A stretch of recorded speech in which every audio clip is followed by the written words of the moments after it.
नमस्कार दोस्तों, APS online class में आपका स्वागत है। हम कोऑर्डिनेशन कंपाउंड वाला चैप्टर पढ़ रहे हैं।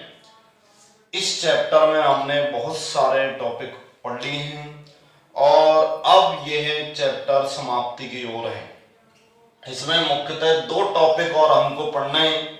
एक तो संकुल यौगिकों का स्थायित्व और उसको प्रभावित करने वाले कारक, और दूसरा है संकुल यौगिकों का महत्व।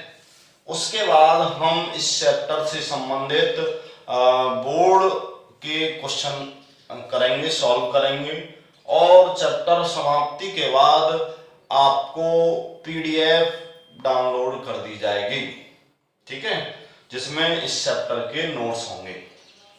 अब देखिए, इस चैप्टर में हम अब पढ़ेंगे, अपना टॉपिक है संकुल यौगिकों का स्थायित्व।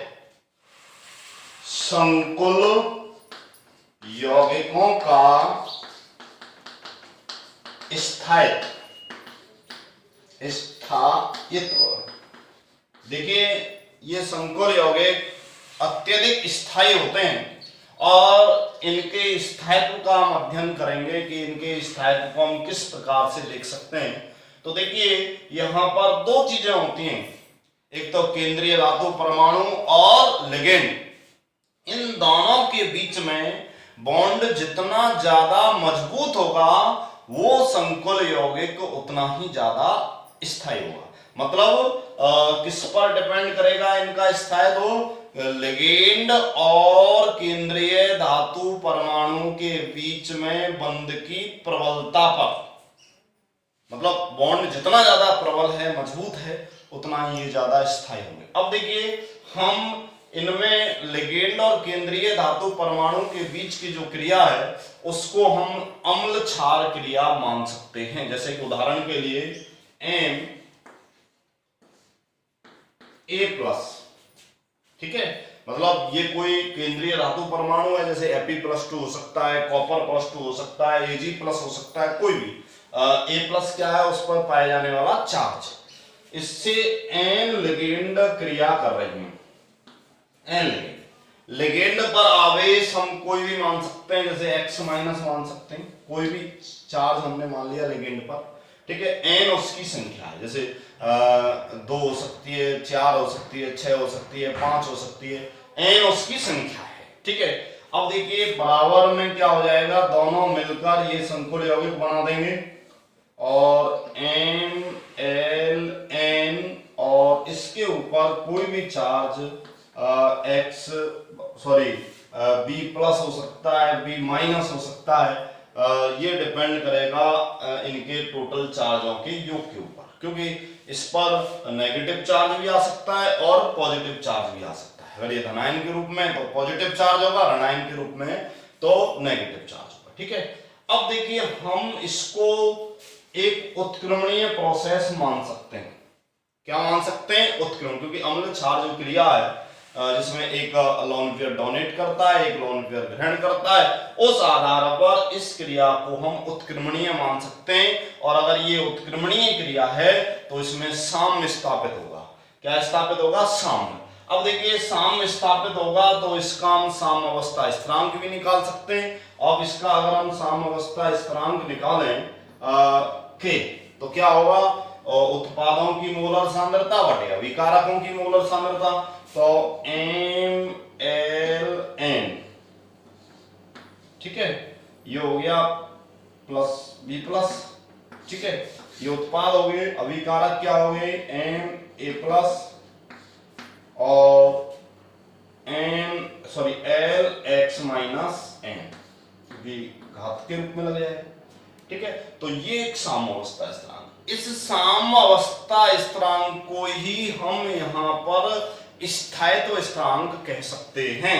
इसको हम K को KS, S का मतलब है स्टेबिलिटी, यानी कि जो यहाँ साम्य अवस्था स्थिरांक है यही स्थायित्व स्थिरांक का काम करेगा। क्यों करेगा?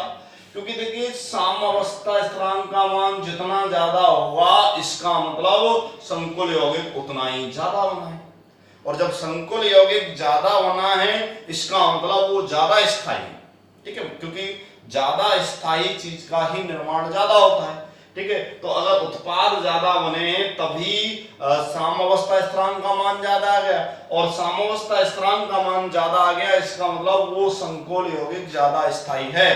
तो हम ऐसा कह सकते हैं कि Ks का मान जितना ज्यादा होगा उतना ही स्थायित्व ज्यादा होगा, स्थायित्व ज्यादा होगा। स्थायित्व को यहाँ हम कह सकते हैं सॉरी इसको Ks को यहाँ वृचन स्थिरांक भी कह सकते हैं। तीन नाम कह सकते हैं इसको, साम्य स्थिरांक तो है ही है, इसको हम स्थायित्व स्थिरांक भी कह सकते हैं, और वृचन स्थिरांक, क्योंकि ये बनने के लिए निकाला गया, क्योंकि संकुल यौगिक का निर्माण हो रहा है इस प्रोसेस में, इसलिए इसको हम वृचन स्थिरांक, साम्य स्थिरांक और स्थायित्व स्थिरांक से जान सकते हैं। और इसका मान कब ज्यादा होगा, जब लिगेंड और केंद्रीय धातु परमाणु के बीच में प्रबल बॉन्ड बनेगा तब इसका मान ज्यादा होगा, और जब इसका मान ज्यादा होगा इसका मतलब वो संकुल यौगिक स्थायी होगा। तो अगर आपको 3-4 यौगिकों के Ks के मान दे रखें और आपसे पूछे कि कौन इनको इनकी स्थायित्व के क्रम पर व्यवस्थित कीजिए, तो हमें क्या देखना है, Ks जिस Ks का मान जितना ज्यादा होगा वो संकुल यौगिक उतना ही ज्यादा स्थायी होगा। ठीक है, अब देखिए मैं कुछ उदाहरण से आपको यहाँ समझा रहा हूँ, कुछ उदाहरण मैंने लिखे, जैसे एक Ag plus 2NH3 is equal to AgNH3 का होल टू प्लस। ठीक है, एक यौगिक बना है, इसके लिए Ks का मान 1.6 × 10 की पावर 7 है। दूसरा यौगिक है Ag plus 2Cn minus is equal to AgCN का होल टू माइनस, इसके लिए Ks का मान है 5.4 × 10 की घात 18। अब देखिए इन दोनों यौगिकों में Ks का मान किसके लिए ज्यादा है, इस नीचे वाले यौगिक के लिए। ठीक है, तो ये नीचे वाला जो यौगिक है वो ज्यादा स्थायी होगा, मतलब उसका स्थायित्व ज्यादा होगा। तो कुल मिला के हम यहाँ इतना समझ गए कि साम्यावस्था स्थिरांक, या जिसको आप वृचन स्थिरांक कह रहे हैं या उसको आप स्थायित्व स्थिरांक कह रहे हैं, उसका मान जितना ज्यादा होगा वो संकुल यौगिक उतना ही ज्यादा स्थायी होगा। अब देखो नीचे भी हमने एक उदाहरण और दिया है, कॉपर प्लस 2Cm में इधर NH3 लिगेंड लिए, इधर Cn लिगेंड लिए। इस स्थिति में Ks का मान है 4.5 × 10 की घात 21, और इधर क्या है 2 × 10 की घात 27। मतलब यहाँ नीचे वाले जब Cn माइनस लिगेंड है तब Ks का मान ज्यादा है, इसका मतलब ये नीचे वाला यौगिक इस ऊपर वाले यौगिक से ज्यादा स्थायी होगा। तो कुल मिला के हम केवल इतना समझें कि हम इसके स्थायित्व को साम्यावस्था स्थिरांक या वृचन स्थिरांक या स्थायित्व स्थिरांक के आधार पर समझ सकते हैं। अगर उसका मान ज्यादा है तो ये स्थायित्व ज्यादा होगा इनका, और अगर उसका मान कम है तो स्थायित्व कम होगा। अब यहाँ पर जो अगला टॉपिक यहाँ पढ़ेंगे, इनके स्थायित्व को प्रभावित करने वाले यौगिक, संकुल यौगिकों के स्थायित्व को प्रभावित करने वाले यौगिक, संकुल यौगिकों के स्थायित्व को प्रभावित करने वाले यौगिक कुछ ऐसे महत्वपूर्ण बिंदु हैं जो इनके स्थायित्व को प्रभावित करेंगे। तो संकुल यौगिकों के स्थायित्व को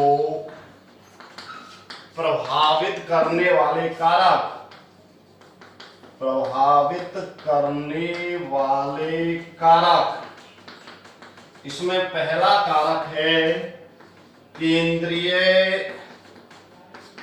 धातु, केंद्रीय धातु आयन पर आवेश। अब देखिए आवेश, यहां चूंकि CFT में जो केंद्रीय धातु परमाणु और लिगेंड के बीच जो बॉन्ड माना था वो आयनिक बॉन्ड माना, और कूलॉम नियम क्या कहता है कि दो आवेशों के मध्य लगने वाला जो बल है वो दोनों आवेशों के गुणनफल के समानुपाती और उनके बीच की दूरी के वर्ग के व्युत्क्रमानुपाती होता है।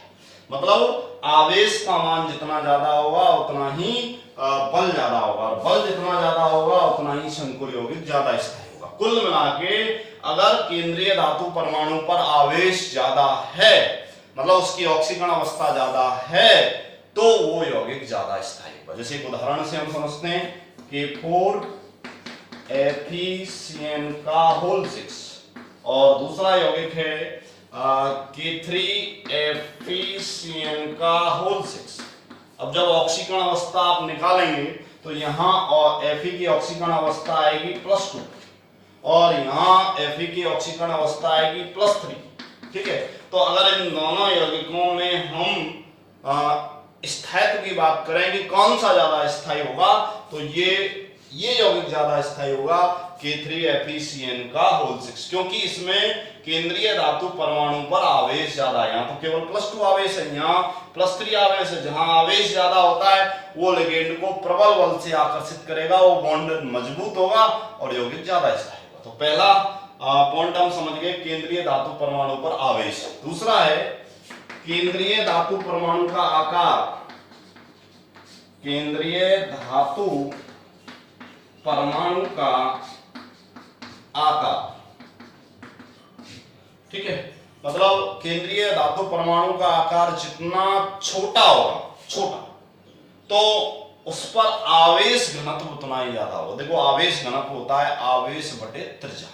अब चूंकि आवेश यदि समान है और त्रिज्या छोटी है तो आवेश घनत्व ज्यादा आएगा, और जितना आवेश घनत्व होगा उतना ही लिगेंड के साथ प्रबल बॉन्ड बनेगा, अर्थात वो संकुल यौगिक उतना ही ज्यादा स्थायी होगा। जैसे अगर हम बात करें Mn+2, ठीक है, Mn के बाद Fe+2, उसके बाद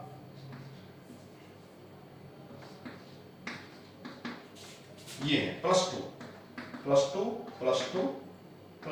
जैसे कोबाल्ट होता है। ठीक है, अब इनमें सबसे छोटा आकार होता है कॉपर +2 का। ठीक है, क्योंकि इधर से जब हम प्रथम संक्रमण श्रेणी हम पढ़ेंगे चैप्टर नंबर 8 में, प्रथम संक्रमण श्रेणी में जब इधर से इधर जाते हैं तो आकार छोटा होता जाता है, तो कॉपर +2 का आकार सबसे छोटा है।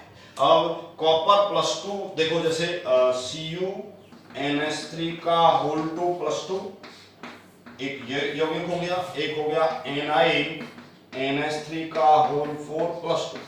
अगर इसमें हम देखें कौन सा संकुल यौगिक ज्यादा स्थायी होगा, तो ये होगा जिसमें कॉपर +2 आयन है, क्योंकि कॉपर +2 आयन क्या होता है, छोटा होता है, और कॉपर +2 आयन छोटा है इसलिए कि वो यौगिक ज्यादा स्थायी होगा, क्योंकि उस पर आवेश घनत्व ज्यादा होगा। मतलब हम दूसरी चीज ये सीखे कि अगर केंद्रीय धातु परमाणु का आकार जितना छोटा होता है, जितना अधिक छोटा होता है, वो संकुल यौगिक उतना ही ज्यादा स्थायी होता है। ठीक है, उसके बाद तीसरी चीज यहां पर आती है लिगेंडों की प्रबलता। लिगेंडों की प्रबलता क्या आएगा, लिगेंडों की प्रबलता। लिगेंडों की प्रबलता,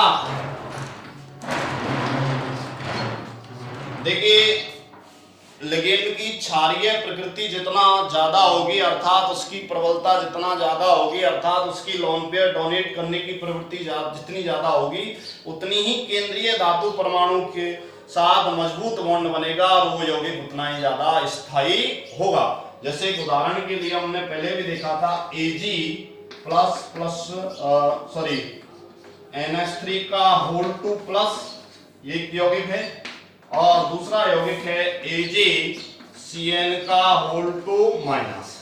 अब इसमें आप देखें तो NH3 और Cn लिगेंड में जो Cn लिगेंड है वो ज्यादा क्षारीय प्रकृति की होती है, उसकी प्रबलता ज्यादा है, तो ये यौगिक ज्यादा स्थायी होगा और ये यौगिक कम स्थायी होगा। तो हमने इलेक्ट्रोकेमिकल सीरीज पढ़ी थी, और इलेक्ट्रोकेमिकल सीरीज में जितनी इधर से हम जाते हैं बाएं से दाएं तो प्रबलता बढ़ती जाती है, और प्रबलता बढ़ेगी तो संकुल यौगिकों का स्थायित्व बढ़ता रहेगा। अब इसमें एक टॉपिक और बचा है किलेटीकरण, यानी कि किलेट लिगेंड, जिसको हम अगले वीडियो में पढ़ेंगे।